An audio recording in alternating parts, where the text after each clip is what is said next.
Section 24 of The Scarlet Letter by Nathaniel Hawthorne. Chapter 21.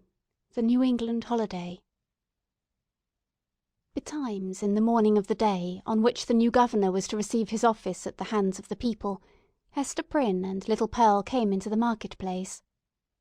It was already thronged with the craftsmen and other plebeian inhabitants of the town in considerable numbers, among whom, likewise, were many rough figures, whose attire of deerskins marked them as belonging to some of the forest settlements which surrounded the little metropolis of the colony.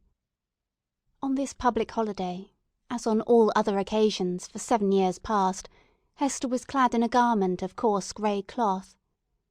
Not more by its hue than by some indescribable peculiarity in its fashion, it had the effect of making her fade personally out of sight and outline, while again the Scarlet Letter brought her back from this twilight indistinctness, and revealed her under the moral aspect of its own illumination. Her face, so long familiar to the townspeople, showed the marble quietude which they were accustomed to behold there.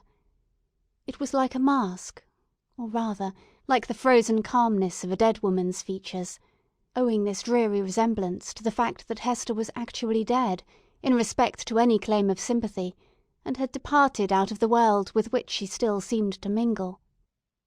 It might be, on this one day, that there was an expression unseen before, nor indeed vivid enough to be detected now, unless some preternaturally gifted observer should have first read the heart, and have afterwards sought a corresponding development in the countenance and mien. Such a spiritual seer might have conceived that after sustaining the gaze of the multitude through 7 miserable years as a necessity, a penance, and something which it was now a stern religion to endure, she now, for one last time more, encountered it freely and voluntarily, in order to convert what had so long been agony into a kind of triumph. Look your last on the Scarlet Letter and its wearer, the people's victim and lifelong bond-slave, as they fancied her, might say to them. Yet a little while, and she will be beyond your reach. A few hours longer, and the deep, mysterious ocean will quench and hide for ever the symbol which ye have caused to burn upon her bosom. Nor were it an inconstancy too improbable to be assigned to human nature, should we suppose a feeling of regret in Hester's mind, at the moment when she was about to win her freedom from the pain which had been thus deeply incorporated with her being. Might there not be an irresistible desire to quaff a last, long, breathless draught of the cup of wormwood and aloes, with which nearly all her years of womanhood had been perpetually flavoured? The wine of life, henceforth to be presented to her lips, must be indeed rich, delicious, and exhilarating, in its chaste and golden beaker, or else leave an inevitable and weary languor, after the lees of bitterness wherewith she had been drugged, as with a cordial of intensest potency. Pearl was decked out with airy gaiety. It would have been impossible to guess that this bright and sunny apparition owed its existence to the shape of gloomy grey, or that a fancy, at once so gorgeous and so delicate as must have been requisite to contrive the child's apparel, was the same that had achieved a task perhaps more difficult, in imparting so distinct a peculiarity to Hester's simple robe. The dress, so proper was it to little Pearl, seemed an effluence, or inevitable development and outward manifestation of her character, no more to be separated from her than the many-hued brilliancy from a butterfly's wing, or the painted glory from the leaf of a bright flower. As with these, so with the child, her garb was all of one idea with her nature. On this eventful day, moreover, there was a certain singular inquietude and excitement in her mood, resembling nothing so much as the shimmer of a diamond, that sparkles and flashes with the varied throbbings of the breast on which it is displayed. Children have always a sympathy in the agitations of those connected with them, always especially a sense of any trouble or impending revolution, of whatever kind, in domestic circumstances, and therefore Pearl, who was the gem on her mother's unquiet bosom, betrayed, by the very dance of her spirits, the emotions which none could detect in the marble passiveness of Hester's brow. This effervescence made her flit with a bird-like movement, rather than walk by her mother's side. She broke continually into shouts of a wild, inarticulate, and sometimes piercing music. When they reached the market-place, she became still more restless on perceiving the stir and bustle that enlivened the spot, for it was usually more like the broad and lonesome green before a village meeting-house than the centre of a town's business. "Why, what is this, mother?" cried she. "Wherefore have all the people left their work to-day? Is it a play-day for the whole world? See, there is the blacksmith. He has washed his sooty face and put on his Sabbath-day clothes, and looks as if he would gladly be merry, if any kind body would only teach him how. And there is Master Brackett, the old jailer, nodding and smiling at me. Why does he do so, mother?" "He remembers thee a little babe, my child," answered Hester. "He should not nod and smile at me for all that, the black, grim, ugly-eyed old man," said Pearl. "He may nod at thee if he will, for thou art clad in grey, and wearest the Scarlet Letter. But see, mother, how many faces of strange people, and Indians among them, and sailors! What have they all come to do here in the market-place?" "They wait to see the procession pass," said Hester. "For the governor and the magistrates are to go by, and the ministers, and all the great people and good people, with the music and the soldiers marching before them." "And will the minister be there?" asked Pearl. "And will he hold out both his hands to me, as when thou leddest me to him from the brookside?" "He will be there, child," answered her mother. "But he will not greet thee to-day, nor must thou greet him." "What a strange, sad man is he!" said the child, as if speaking partly to herself. "In the dark night-time he calls us to him, and holds thy hand and mine, as when we stood with him on the scaffold yonder. And in the deep forest, where only the old trees can hear, and the strip of sky sees it, he talks with thee, sitting on a heap of moss. And he kisses my forehead, too, so that the little brook would hardly wash it off. But here, in the sunny day, and among all the people, he knows us not, nor must we know him. A strange, sad man is he, with his hand always over his heart." "Be quiet, Pearl! Thou understandest not these things," said her mother. "Think not now of the minister, but look about thee, and see how cheery is everybody's face to-day. The children have come from their schools, and the grown people from their workshops and their fields, on purpose to be happy. For to-day a new man is beginning to rule over them, and so, as has been the custom of mankind ever since a nation was first gathered, they make merry and rejoice, as if a good and golden year were at length to pass over the poor old world." It was as Hester said, in regard to the unwonted jollity that brightened the faces of the people.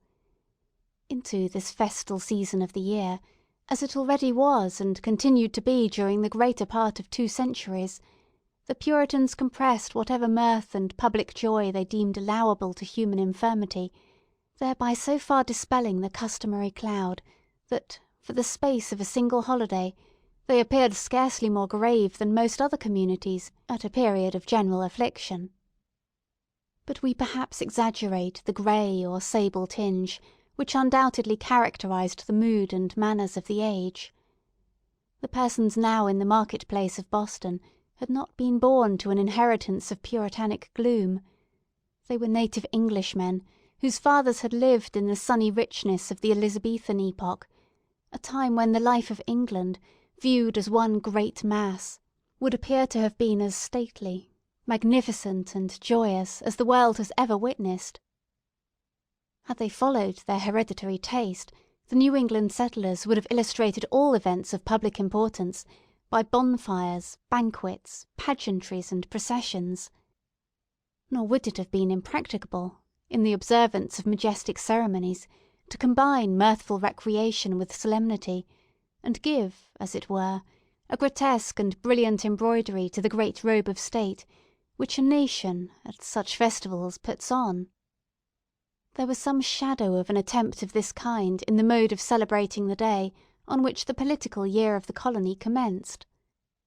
The dim reflection of a remembered splendour, a colourless and manifold diluted repetition of what they had beheld in proud old London, we will not say at a royal coronation, but at a Lord Mayor's show, might be traced in the customs which our forefathers instituted with reference to the annual installation of magistrates. The fathers and founders of the Commonwealth, the statesman, the priest, and the soldier, deemed it a duty then to assume the outward state and majesty, which, in accordance with antique style, was looked upon as the proper garb of public or social eminence. All came forth to move in procession before the people's eye, and thus impart a needed dignity to the simple framework of a government so newly constructed. Then, too, the people were countenanced, if not encouraged, in relaxing the severe and close application to their various modes of rugged industry, which, at all other times, seemed of the same piece and material with their religion. Here, it is true, were none of the appliances which popular merriment would so readily have found in the England of Elizabeth's time, or that of James; no rude shows of a theatrical kind, no minstrel with his harp and legendary ballad, nor gleeman with an ape dancing to his music, no juggler with his tricks of mimic witchcraft, no merry Andrew, to stir up the multitude with jests, perhaps hundreds of years old, but still effective, by their appeals to the very broadest sources of mirthful sympathy. All such professors of the several branches of jocularity would have been sternly repressed, not only by the rigid discipline of law, but by the general sentiment which gives law its vitality. Not the less, however, the great honest face of the people smiled, grimly perhaps, but widely too. Nor were sports wanting, such as the colonists had witnessed and shared in long ago at the country fairs and on the village greens of England, and which it was thought well to keep alive on this new soil, for the sake of the courage and manliness that were essential in them. Wrestling matches, in the different fashions of Cornwall and Devonshire, were seen here and there about the market-place. In one corner there was a friendly bout at quarter-staff, and, what attracted most interest of all, on the platform of the pillory, already so noted in our pages, two masters of defence were commencing an exhibition with the buckler and broadsword. But, much to the disappointment of the crowd, this latter business was broken off by the interposition of the town beadle, who had no idea of permitting the majesty of the law to be violated by such an abuse of one of its consecrated places. It may not be too much to affirm, on the whole, the people being then in the first stages of joyless deportment, and the offspring of sires who had known how to be merry in their day, that they would compare favourably, in point of holiday-keeping, with their descendants, even at so long an interval as ourselves. Their immediate posterity, the generation next to the early emigrants, wore the blackest shade of Puritanism, and so darkened the national visage with it, that all the subsequent years have not sufficed to clear it up. We have yet to learn again the forgotten art of gaiety. The picture of human life in the market-place, though its general tint was the sad grey, brown, or black of the English emigrants, was yet enlivened by some diversity of hue. A party of Indians, in their savage finery of curiously embroidered deerskin robes, wampum belts, red and yellow ochre, and feathers, and armed with the bow and arrow and stone-headed spear, stood apart, with countenances of inflexible gravity, beyond what even the Puritan aspect could attain. Nor, wild as were these painted barbarians, were they the wildest feature of the scene.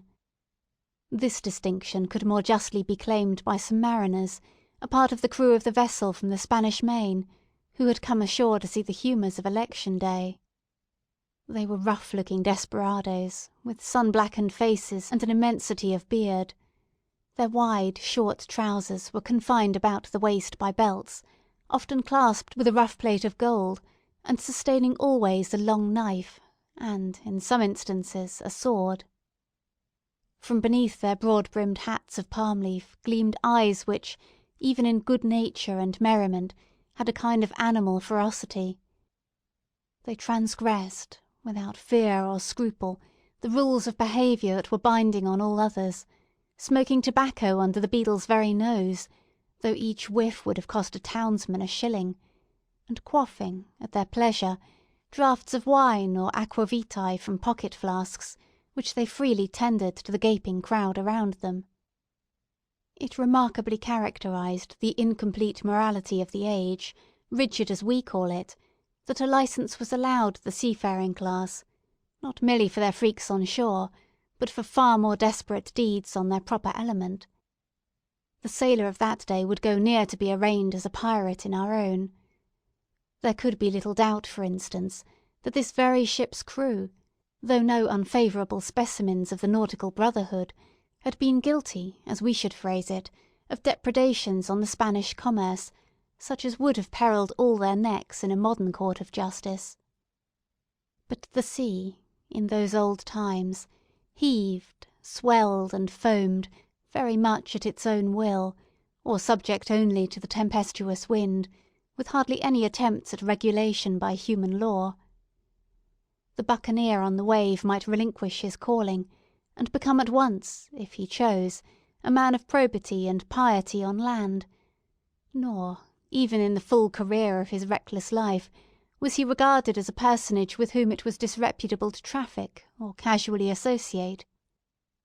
Thus the Puritan elders, in their black cloaks, starched bands, and steeple-crowned hats, smiled not unbenignantly at the clamour and rude deportment of these jolly seafaring men, and it excited neither surprise nor animadversion when so reputable a citizen as old Roger Chillingworth, the physician, was seen to enter the market-place, in close and familiar talk with the commander of the questionable vessel.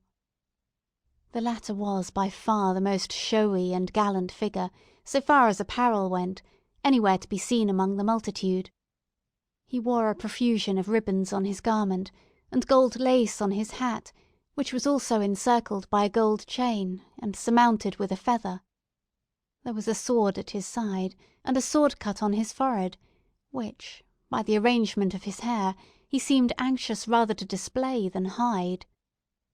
A landsman could hardly have worn this garb, and shown this face, and worn and shown them both with such a galliard air, without undergoing stern question before a magistrate, and probably incurring fine or imprisonment, or perhaps an exhibition in the stocks.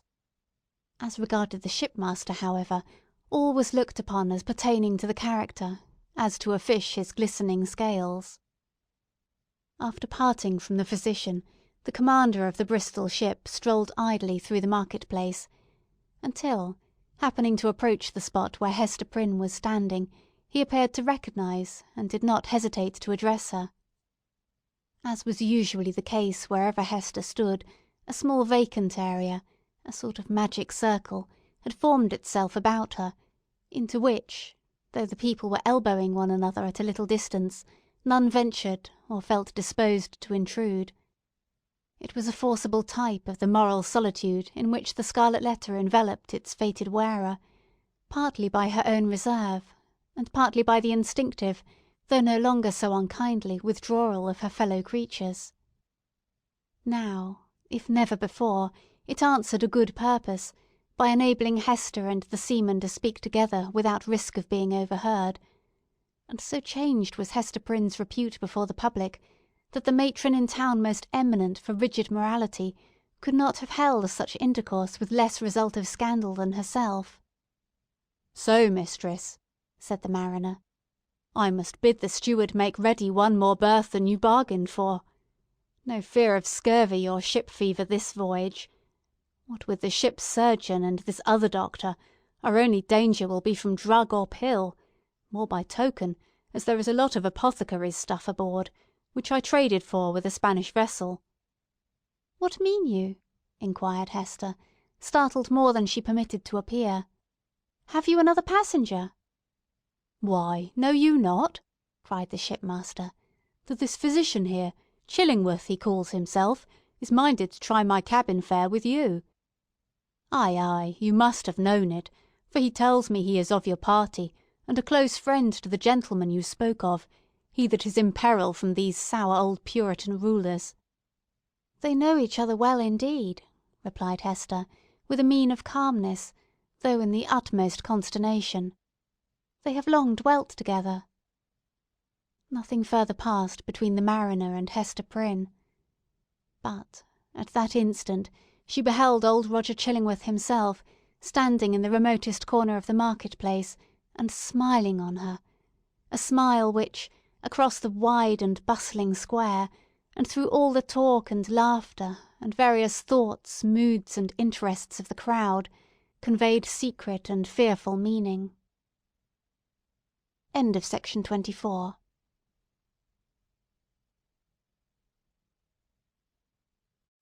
Section 25 of The Scarlet Letter by Nathaniel Hawthorne. Before Hester Prynne could call together her thoughts, and consider what was practicable to be done in this new and startling aspect of affairs, the sound of military music was heard approaching along a contiguous street. It denoted the advance of the procession of magistrates and citizens on its way towards the meeting-house, where, in compliance with a custom thus early established, and ever since observed, the Reverend Mr. Dimmesdale was to deliver an election sermon. Soon the head of the procession showed itself, with a slow and stately march, turning a corner and making its way across the market-place. First came the music. It comprised a variety of instruments, perhaps imperfectly adapted to one another, and played with no great skill, but yet attaining the great object for which the harmony of drum and clarion addresses itself to the multitude, that of imparting a higher and more heroic air to the scene of life that passes before the eye. Little Pearl at first clapped her hands, but then lost, for an instant, the restless agitation that had kept her in a continual effervescence throughout the morning. She gazed silently, and seemed to be borne upward, like a floating sea-bird, on the long heaves and swells of sound. But she was brought back to her former mood by the shimmer of the sunshine on the weapons and bright armour of the military company which followed after the music, and formed the honorary escort of the procession. This body of soldiery, which still sustains a corporate existence, and marches down from past ages with an ancient and honourable fame, was composed of no mercenary materials.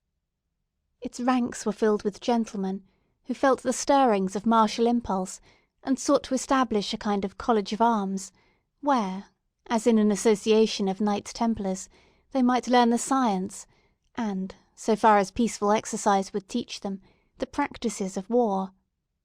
The high estimation then placed upon the military character might be seen in the lofty port of each individual member of the company. Some of them, indeed, by their services in the Low Countries, and on other fields of European warfare, had fairly won their title to assume the name and pomp of soldiership. The entire array, moreover, clad in burnished steel, and with plumage nodding over their bright morions, had a brilliancy of effect which no modern display can aspire to equal. And yet the men of civil eminence, who came immediately behind the military escort, were better worth a thoughtful observer's eye. Even in outward demeanour, they showed a stamp of majesty that made the warrior's haughty stride look vulgar, if not absurd. It was an age when what we call talent had far less consideration than now, but the massive materials which produce stability and dignity of character a great deal more. The people possessed, by hereditary right, the quality of reverence, which, in their descendants, if it survive at all, exists in smaller proportion, and with a vastly diminished force, in the selection and estimate of public men. The change may be for good or ill, and is partly, perhaps, for both. In that old day, the English settler on these rude shores, having left king, nobles, and all degrees of awful rank behind, while still the faculty and necessity of reverence were strong in him, bestowed it on the white hair and venerable brow of age, on long-tried integrity, on solid wisdom and sad-coloured experience, on endowments of that grave and weighty order which gives the idea of permanence, and comes under the general definition of respectability. These primitive statesmen, therefore, Bradstreet, Endicott, Dudley, Bellingham, and their compeers, who were elevated to power by the early choice of the people, seem to have been not often brilliant, but distinguished by a ponderous sobriety, rather than activity of intellect. They had fortitude and self-reliance, and, in time of difficulty or peril, stood up for the welfare of the state like a line of cliffs against a tempestuous tide. The traits of character here indicated were well represented in the square cast of countenance and large physical development of the new colonial magistrates. So far as a demeanour of natural authority was concerned, the mother country need not have been ashamed to see these foremost men of an actual democracy adopted into the House of Peers, or made the Privy Council of the Sovereign. Next in order to the magistrates came the young and eminently distinguished divine, from whose lips the religious discourse of the anniversary was expected. His was the profession, at that era, in which intellectual ability displayed itself far more than in political life, for, leaving a higher motive out of the question, it offered inducements powerful enough, in the almost worshipping respect of the community, to win the most aspiring ambition into its service. Even political power, as in the case of Increase Mather, was within the grasp of a successful priest. It was the observation of those who beheld him now, that never, since Mr. Dimmesdale first set his foot on the New England shore, had he exhibited such energy as was seen in the gait and air with which he kept his pace in the procession. There was no feebleness of step, as at other times. His frame was not bent, nor did his hand rest ominously upon his heart. Yet, if the clergyman were rightly viewed, his strength seemed not of the body. It might be spiritual and imparted to him by angelic ministrations. It might be the exhilaration of that potent cordial, which is distilled only in the furnace glow of earnest and long-continued thought.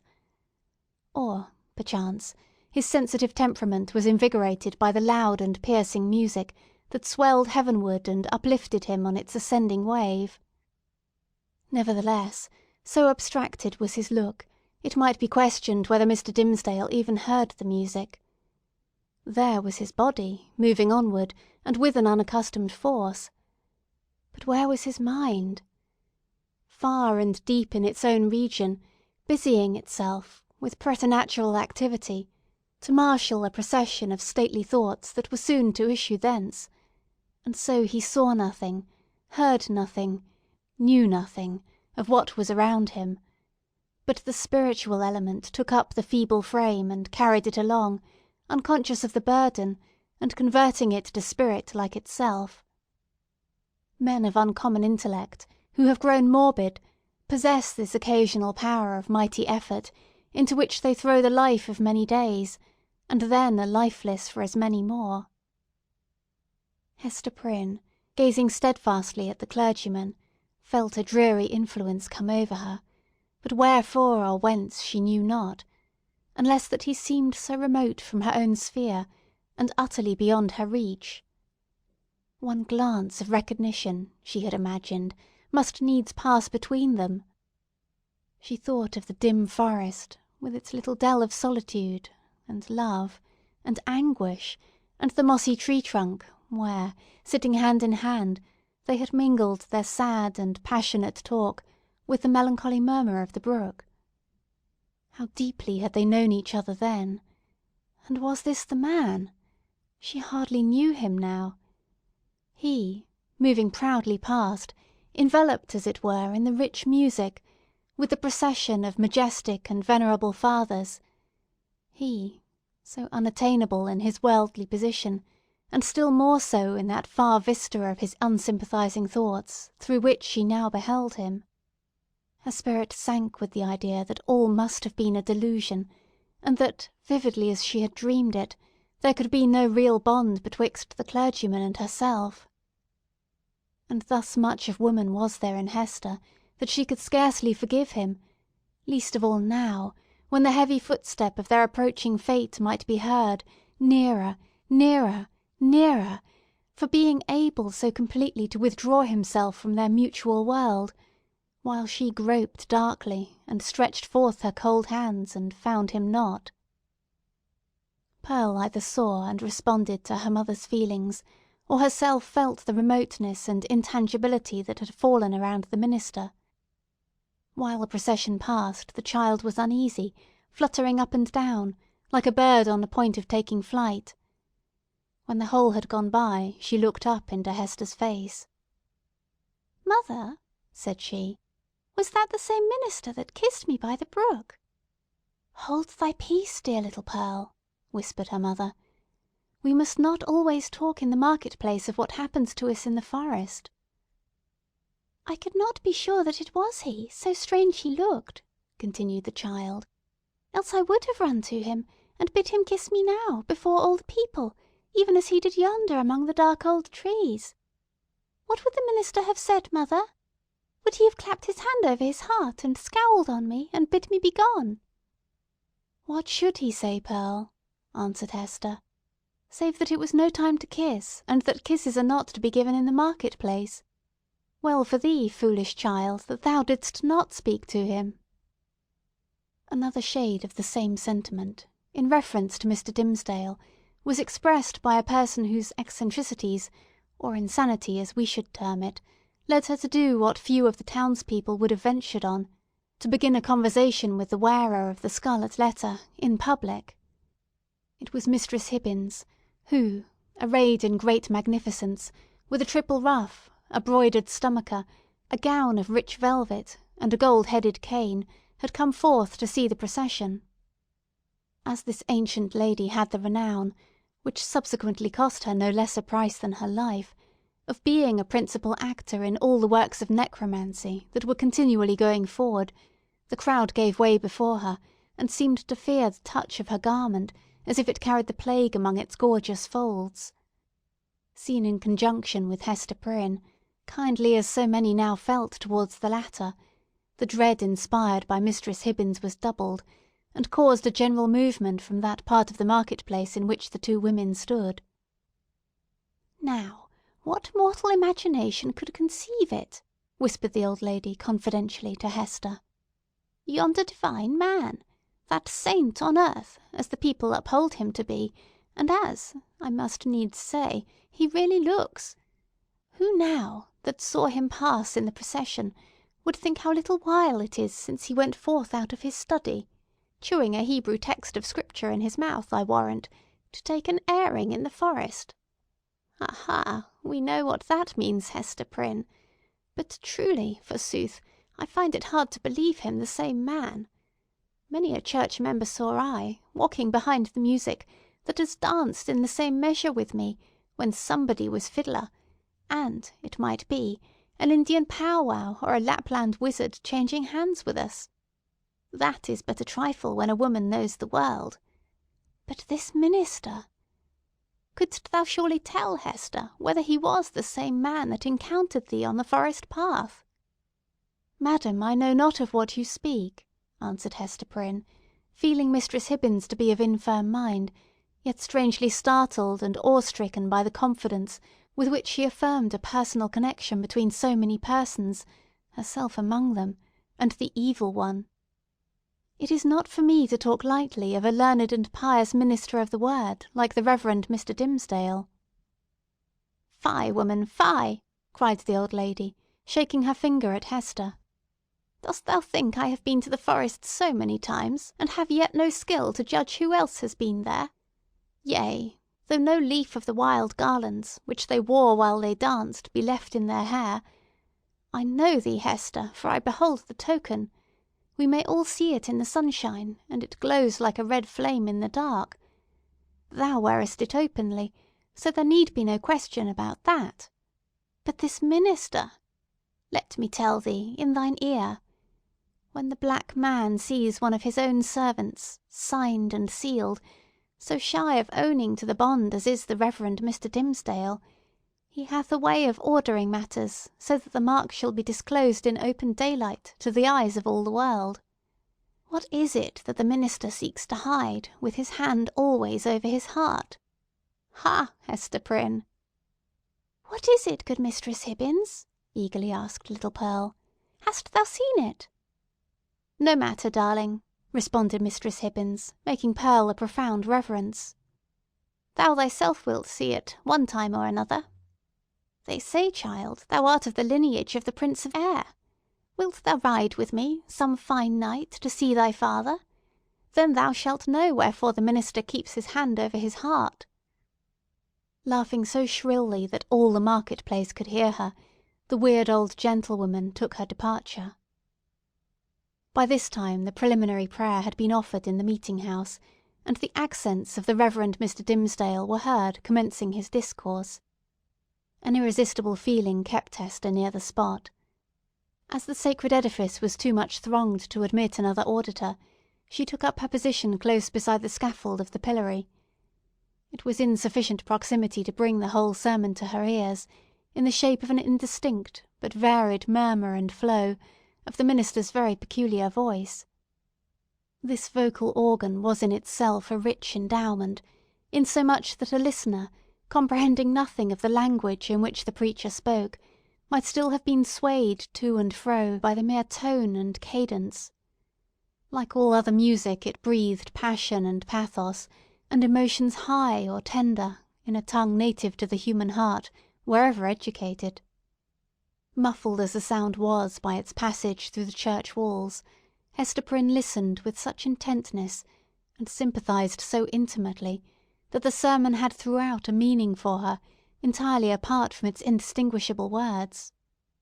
These, perhaps, if more distinctly heard, might have been only a grosser medium, and have clogged the spiritual sense.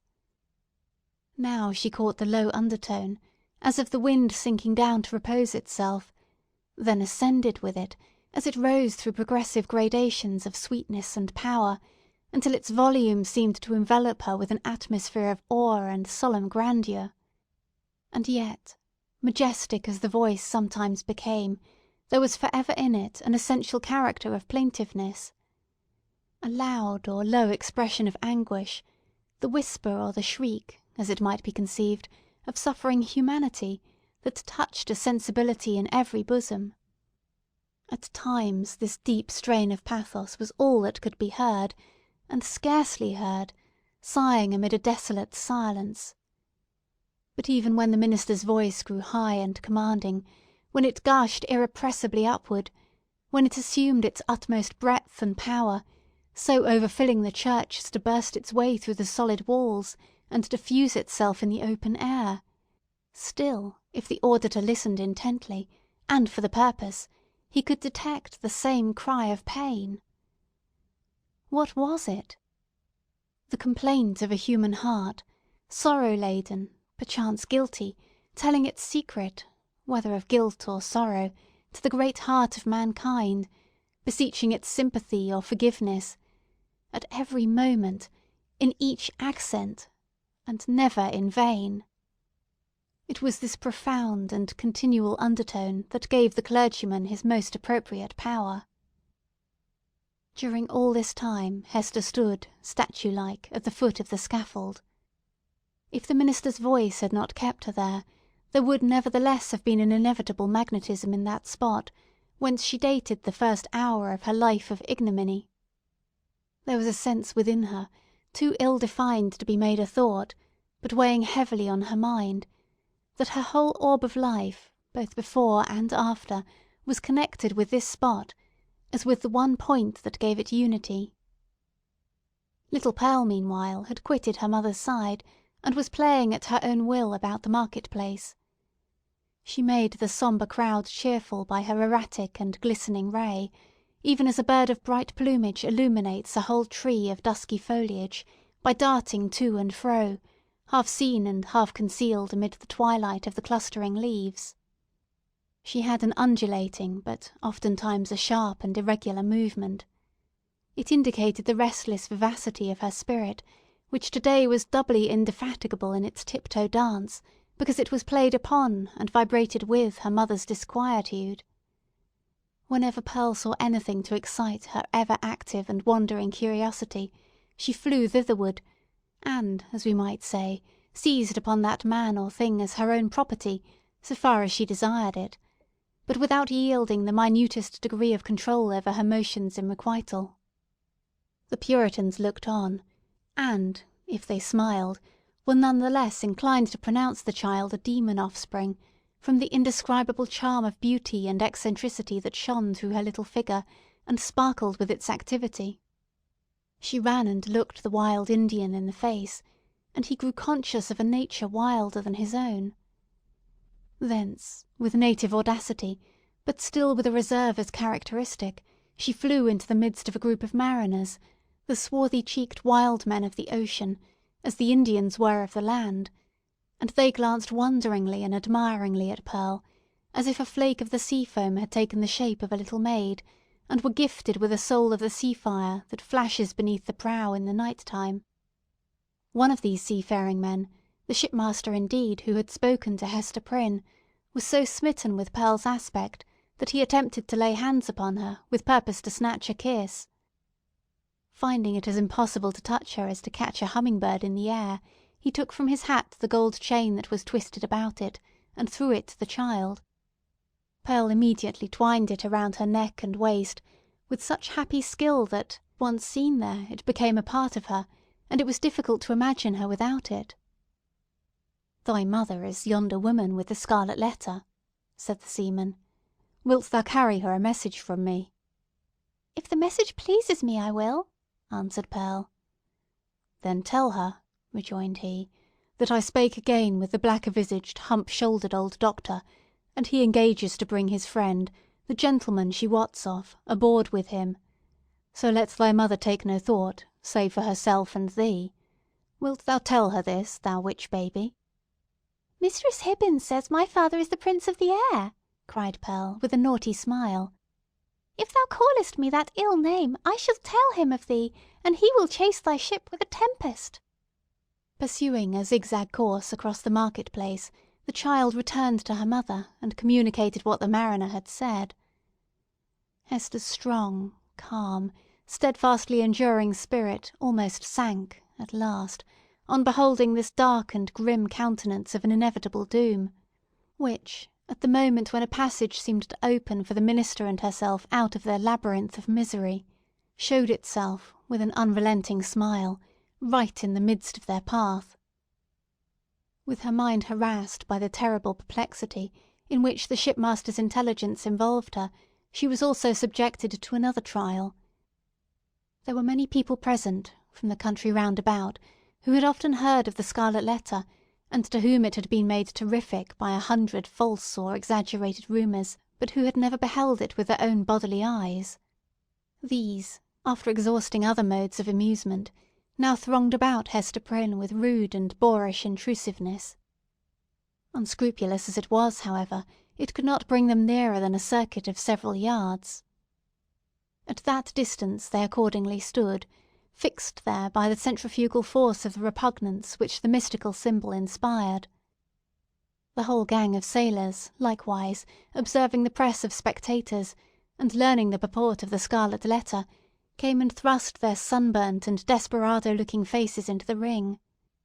Even the Indians were affected by a sort of cold shadow of the white man's curiosity, and, gliding through the crowd, fastened their snake-like black eyes on Hester's bosom, conceiving, perhaps, that the wearer of this brilliantly embroidered badge must needs be a personage of high dignity among her people. Lastly, the inhabitants of the town, their own interest in this worn-out subject languidly reviving itself, by sympathy with what they saw others feel, lounged idly to the same quarter, and tormented Hester Prynne, perhaps more than all the rest, with their cool, well-acquainted gaze at her familiar shame. Hester saw and recognised the self-same faces of that group of matrons who had awaited her forthcoming from the prison door 7 years ago, all save one, the youngest and only compassionate among them, whose burial robe she had since made. At the final hour, when she was so soon to fling aside the burning letter, it had strangely become the centre of more remark and excitement, and was thus made to sear her breast more painfully than at any time since the first day she put it on. While Hester stood in that magic circle of ignominy, where the cunning cruelty of her sentence seemed to have fixed her for ever, the admirable preacher was looking down from the sacred pulpit upon an audience whose very inmost spirits had yielded to his control. The sainted minister in the church, the woman of the Scarlet Letter in the market-place. What imagination would have been irreverent enough to surmise that the same scorching stigma was on them both? End of Section 25.